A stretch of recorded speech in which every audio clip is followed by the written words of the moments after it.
لیکن اس موقع پر بھی امام علم کا دریا جاری ہے۔ امام وصیتیں فرما رہے ہیں، علمی وصیتیں، دینی وصیتیں، خیر کی وصیتیں، محروموں کے، دنیا کے محروموں کے لیے وصیتیں۔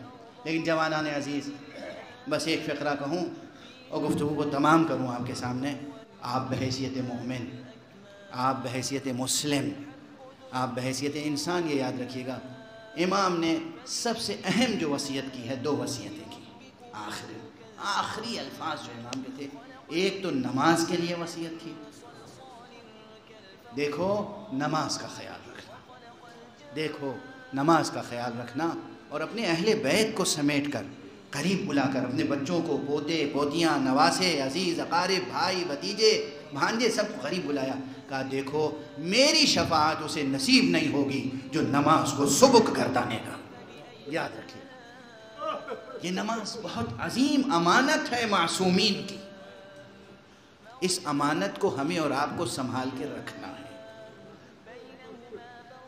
نماز وہ امانت ہے، معصومین کی امانت، رسول اللہ صلی اللہ علیہ وآلہ وسلم کی امانت۔ اس امانت کو محفوظ رکھنا ہے، سنبھال کے رکھنا ہے۔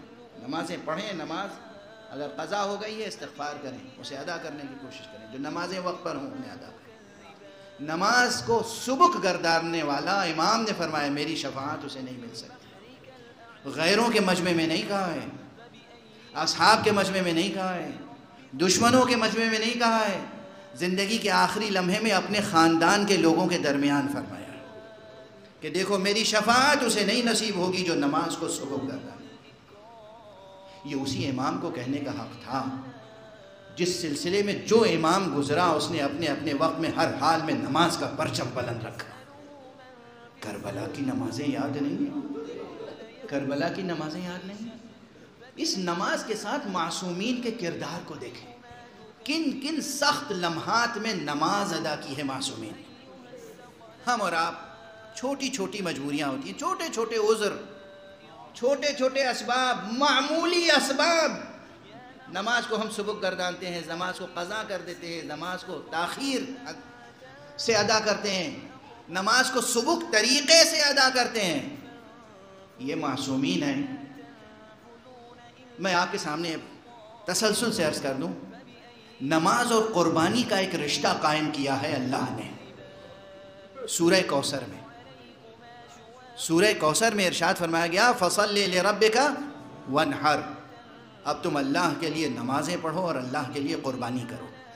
ایک فقرے میں اللہ نے اگر نماز و قربانی کو جمع کیا تو محمد اور آل محمد نے ایسے ایسے مرقع بنائے ہیں اپنی سیرت کے جہاں نماز و قربانی یکجا نظر آتی ہے۔ اور یہ سلسلہ شروع ہوتا ہے خود رسول اللہ سے۔ رسول اللہ جنگ احد میں ہیں۔ جنگ احد، وہ جنگ جو رسول کی جیتی ہوئی جنگ مسلمانوں نے رسول کی نافرمانی کے نتیجے میں ہاری ہے۔ بس یہ فقرہ یاد رکھیے گا، رسول کی جیتی ہوئی جنگ مسلمانوں نے نافرمانی کے نتیجے میں ہاری، ورنہ اللہ کا رسول کبھی ہارتا نہیں، اللہ والے کبھی نہیں ہارتے۔ جب جنگ کا رخ پلٹا تو پھر ایسی جنگ ہوئی کہ رسول خود زخمی ہوئے۔ جنگ احد وہ جنگ ہے جس میں رسول سر سے پیر تک زخمی ہوئے، لہو لہان ہوئے۔ آپ کے سر مبارک پر جو خود تھی وہ آپ کے روح مبارک میں دھنس گئی، آپ کے دندان مبارک شکستہ ہوئے، آپ کا روح مبارک زخمی ہوا، اور یہ قربانی، اور اس سے بڑھ کر سامنے حمزہ جیسے چچا کا لاشا پڑا ہوا تھا۔ آج کی تاریخ بطور خاص شہادت جناب حمزہ کی تاریخ بھی ہے۔ حمزہ جیسا چچا، شفیق چچا، جسے سب سے پہلے اسد اللہ کا لقب ملا ہے، جسے سب سے پہلے سید الشہداء کا لقب ملا ہے، بس زبان پیغمبر، حمزہ کا لاشا، اور کس انداز سے لاشے کو ٹکڑے ٹکڑے کیا گیا تھا۔ ایک طرف وہ لاشا پڑا ہے، ایک طرف رسول خود زخمی ہے، لیکن دوسری طرف نماز چھوٹی نہیں، نماز تاخیر سے نہیں ادا ہوئی۔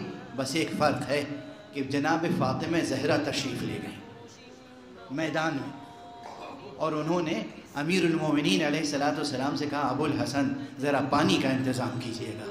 جناب امیر المومنین اپنی سپر میں پانی لے کر آئے. بی بی زہرا نے چلو چلو پانی لیا, بابا کے روح مبارک سے خون کو دور کیا, چہرہ دھلایا, اور پیغمبر نے بیٹھے بیٹھے اس پانی سے وضو کیا, بیٹھ کر نماز ظہر ادا کی. عزیزان گرامی, یہ پہلا مرقع ہے جہاں قربانی اور نماز یکجا نظر آ رہی ہے. پیغمبر ہیں, خود پیغمبر زخمی ہیں, حمزہ کا لاشا ہے, لیکن پیغمبر نماز پڑھ رہے ہیں. پانی موجود ہے, بیٹی کے چلو میں پانی ہے, بیٹی نے بابا کو وضو کرایا ہے اور بابا بیٹھ کر نماز پڑھ رہے ہیں. یہ پہلا مرقع.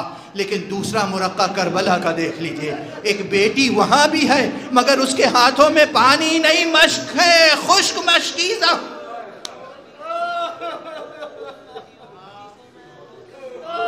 خشک مشک.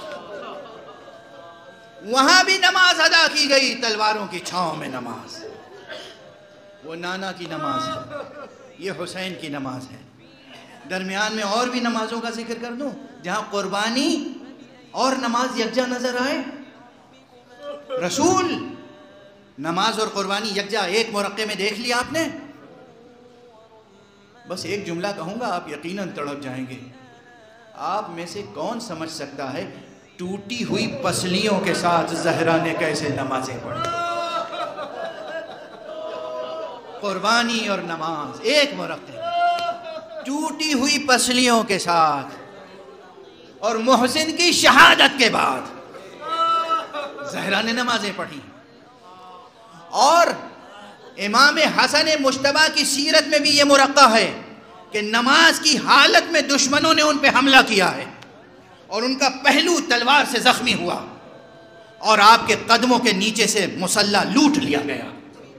کیا قربانی ہے اور کیا نماز. حسن ہے, زخمی ہیں, قدموں کے نیچے سے مصلی لوٹ لیا گیا, لیکن نماز ادا ہوئی. اور اس نماز کے بعد حسن کی وہ نماز بھی کتنی عظیم نماز تھی جب بابا زخمی تڑپ رہے تھے. قربانی اور نماز. امیر المومنین زخمی ہیں, تڑپ رہے ہیں, اور حسن سے فرما رہے ہیں بیٹا بیٹا نماز پڑھا دو. امام حسن نے نماز پڑھائی. اس موقع پہ میں جملہ ہمیشہ 21 رمضان کو کہتا ہوں, لیکن آج عرض کر رہا ہوں ایک تسلسل کے ساتھ. یہ وہ آزمائش تھی آقا حسن کے لیے. آقا حسن چاہنے والا بیٹا, عارف بیٹا, لائق بیٹا, معصوم بیٹا, علی جیسا باپ, معصوم باپ, چاہنے والا باپ, شفیق باپ. آپ اندازہ کریں کہ ایسا باپ تڑپ رہا ہو زخمی اور اسی کے پاس کھڑے ہو کر کوئی نماز پڑھائے, کتنی بڑی آزمائش ہے. اور اس مصلی پہ نماز پڑھائے جہاں بابا نماز پڑھاتے تھے. اگر اس کا مقایسہ کریں تو میں عرض کرتا ہوں صرف تعزیت اور پرسے کے انداز میں, گریہ خیزی کے لیے عرض کر رہا ہوں, مراتب میں موازنہ منظور نہیں ہے. میں آقا حسین سے کہتا ہوں آقا حسین آپ کا سر قلم ہو گیا زیر تیغ شمر, آپ کا سر قلم ہوا سجدے میں. وہ سجدہ بھی یادگار ہے مگر حسن کی یہ نماز بھی یادگار ہے جب بابا کا سر شگافتہ تھا اور حسن نماز پڑھ رہے تھے. یہ ہے نمازوں کا سلسلہ, یہ ہے قربانیوں کا سلسلہ. اور ادھر پھر ہر امام کی نماز. جب زہر نوش فرمایا ہے امام نے تو کیا نماز ترک کر دی؟ اس کیفیت میں بھی نمازیں پڑھی. پیغمبر سے لے کر جتنے معصومین ہیں ہر ایک نے نماز و قربانی کو جمع کیا ہے. اور اس لیے حق پہنچتا ہے انہیں کہ دنیا سے جاتے جاتے وصیت کریں تو نماز کی وصیت کریں. دیکھو نماز وصیت انبیاء ہے, نماز میں استخفاف نہ کرنا. یہ وصیتیں کی